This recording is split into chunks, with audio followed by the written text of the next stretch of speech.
The idea of eliminating poverty is a great goal. I don't think anyone in this room would disagree. What worries me is when politicians with money and charismatic rock stars use the words, it all just sounds so simple. Now, I've got no bucket of money today, and I've got no policy to release, and I certainly haven't got a guitar. I'll leave that to others. But I do have an idea, and that idea is called Housing for Health. Housing for Health works with poor people. It works in the places where they live, and the work is done to improve their health. Over the last 28 years, this tough, grinding, dirty work has been done by literally thousands of people around Australia and more recently overseas. And their work has proven that focused design can improve even the poorest living environments. It can improve health, and it can play a part in reducing, if not eliminating, poverty. I'm going to start where the story began, 1985, in Central Australia. A man called Yummy Lester, an Aboriginal man, was running a health service. 80% of what walked in the door in terms of illness was infectious disease. Third world, developing world infectious disease caused by a poor living environment. Yummy assembled a team in Alice Springs. He got a medical doctor, he got an environmental health guy, and he hand-selected a team of local Aboriginal people to work on this project.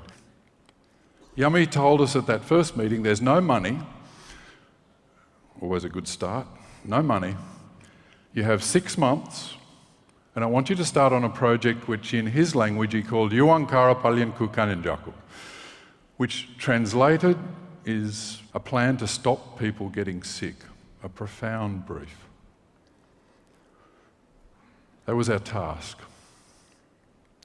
First step, the medical doctor went away for about 6 months, and he worked on what would have become these 9 health goals. What were we aiming at? After 6 months of work, he came to my office and presented me with those 9 words on a piece of paper. Now, I was very, very unimpressed. Come on. Big ideas need big words, and preferably a lot of them. This didn't fit the bill. What I didn't see and what you can't see was that he'd assembled thousands of pages of local, national and international health research. That filled out the picture as to why these were the health targets. The pictures that came a bit later had a very simple reason. The Aboriginal people who are our bosses and the senior people were most commonly illiterate. So the story had to be told in pictures of what were these goals. We worked with the community, not telling them what was going to happen in a language they didn't understand. So we had the goals. And each one of these goals, and I won't go through them all, puts at the centre the person and their health issue, and it then connects them to the bits of the physical environment that are actually needed to keep their health good. And the highest priority you see on the screen is washing people once a day, particularly children. And I hope most of you are thinking, what? That sounds simple. Now, I'm going to ask you all a very personal question. This morning before you came, who could have had a wash using a shower? I'm not going to ask if you had a shower because I'm too polite. That's it. Okay. All right. I think it's fair to say most people here could have had a shower this morning. I'm going to ask you to do some more work. I want you all to select one of the houses, of the 25 houses you see on the screen. I want you to select one of them and note the position of that house and keep that in your head. Have you all got a house? I'm going to ask you to live there for a few months, so make sure you got it right. It's in the northwest of Western Australia, very pleasant place. Okay, let's see if your shower in that house is working. I hear some ahs and I hear some ah. If you get a green tick, your shower's working, you and your kids are fine. If you get a red cross, well, I've looked carefully around the room and it's not going to make much difference to this crew. Why? Because you're all too old. And I know that's going to come as a shock to some of you, but you are. And before you get offended and leave, I've got to say that being too old in this case means that pretty much everyone in the room, I think, is over 5 years of age. We're really concerned with kids 0 to 5. And why?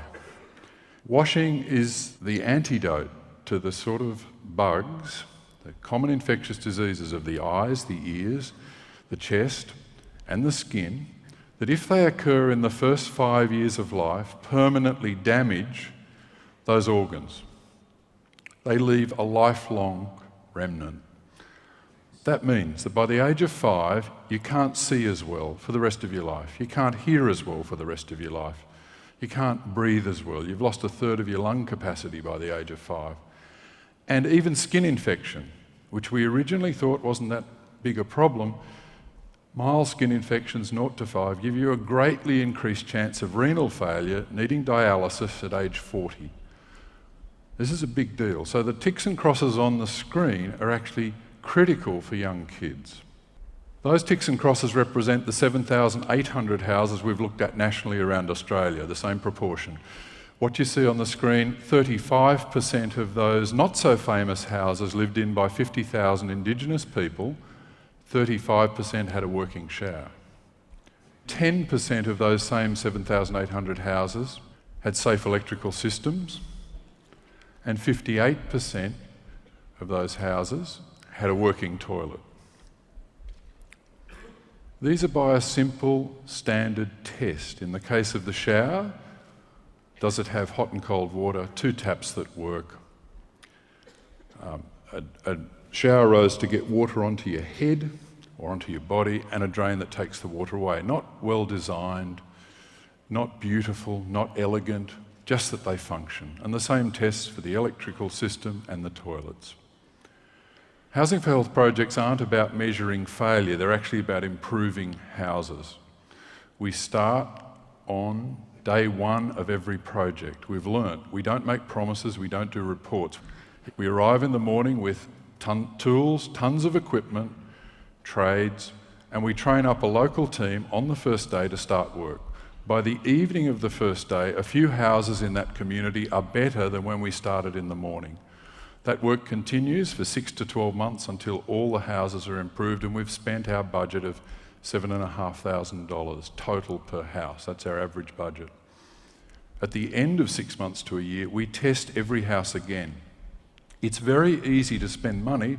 It's very difficult to improve the function of all those parts of a house. And for a whole house, the 9 healthy living practices, we test, check and fix 250 items in every house. And these are the results. We can get, with our $7,500, we can get showers up to 86% working. We can get electrical systems up to 77% working, and we can get 90% of toilets working in those 7,500 houses. Thank you.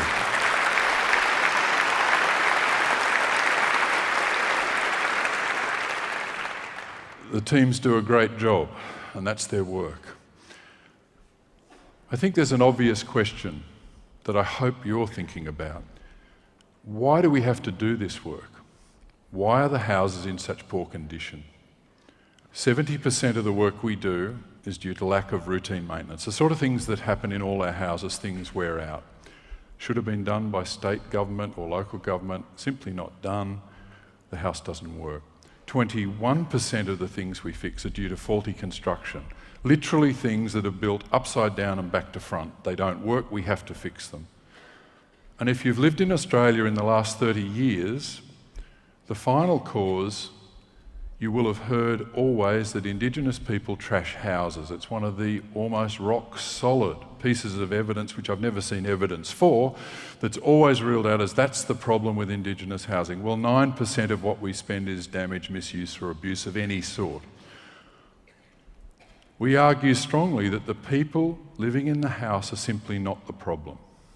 And we'll go a lot further than that. The people living in the house are actually a major part of the solution. 75% of our national team in Australia, over 75 at the minute, are actually local Indigenous people from the communities we work in. They do all aspects of the work.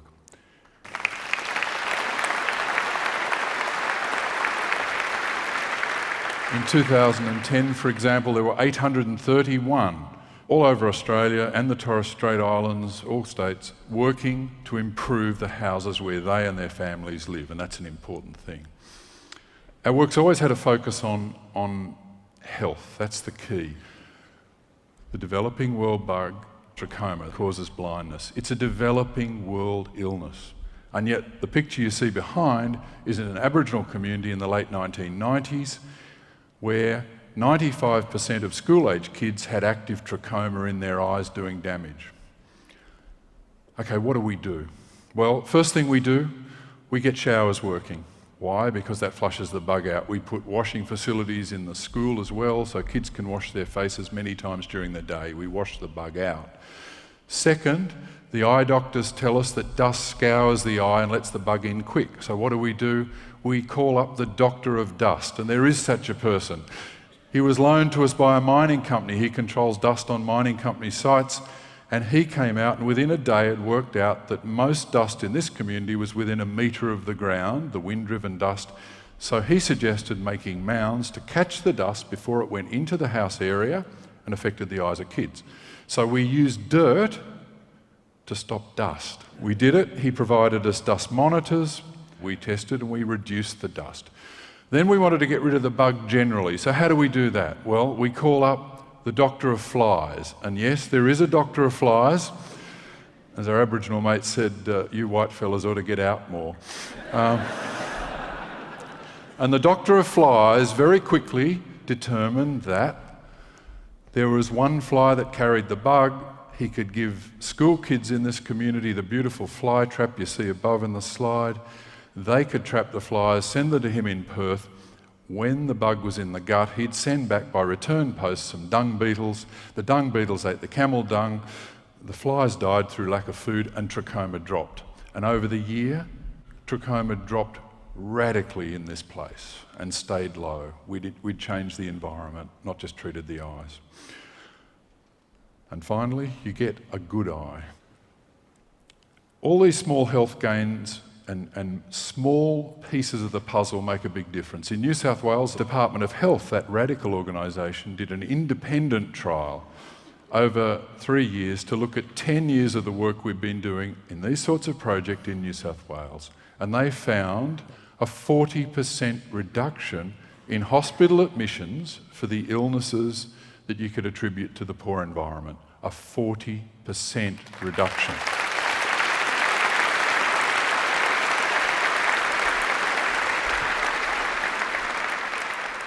Just to show that the principles we've used in Australia can be used in other places. I'm just going to go to one other place, and that's Nepal, and what a beautiful place to go.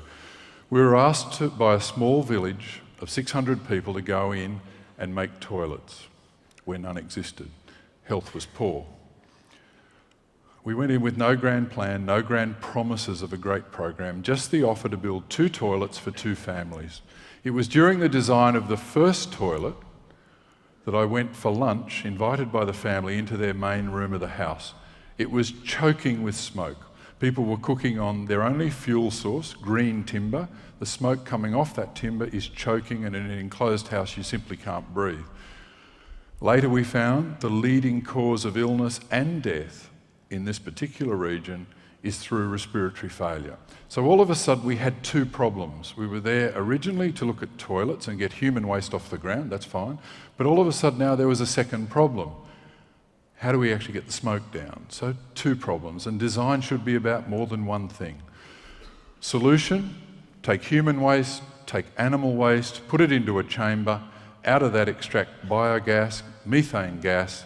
The gas gives 3 to 4 hours cooking a day, clean, smokeless and free for the family.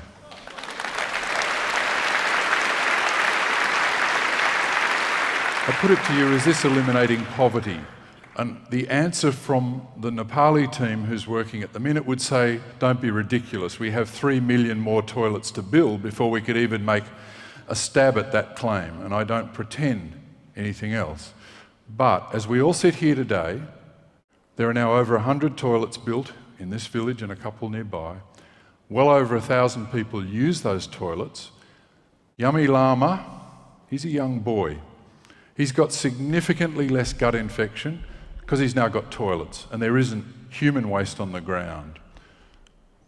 Kajiman, she's a mother and a proud one. She's probably right now cooking lunch for her family on biogas, smokeless fuel. Her lungs have got better and they'll get better as time increases because she's not cooking in the same smoke. Surya takes the waste out of the biogas chamber when it's shed the gas. He puts it on his crops. He's trebled his crop income, more food for the family and more money for the family. And finally, Bishnu, the leader of the team, has now understood that not only have we built toilets, we've also built a team. And that team is now working in 2 villages where they're training up the next 2 villages to keep the work expanding. And that to me is the key.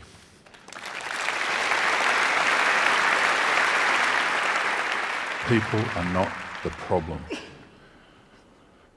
We've never found that. The problem? Poor living environment, poor housing, and the bugs that do people harm. None of those are limited by geography, by skin colour, or by religion. None of them. The common link between all the work we've had to do is one thing, and that's poverty. Nelson Mandela said in the mid-2000s, not too far from here, he said that like slavery and apartheid, poverty is not natural. It's man-made and can be overcome and eradicated by the actions of human beings. I want to end by saying it's been the actions of thousands of ordinary human beings doing, I think, extraordinary work that have actually improved health and maybe only in a small way reduced poverty. Thank you very much for your time.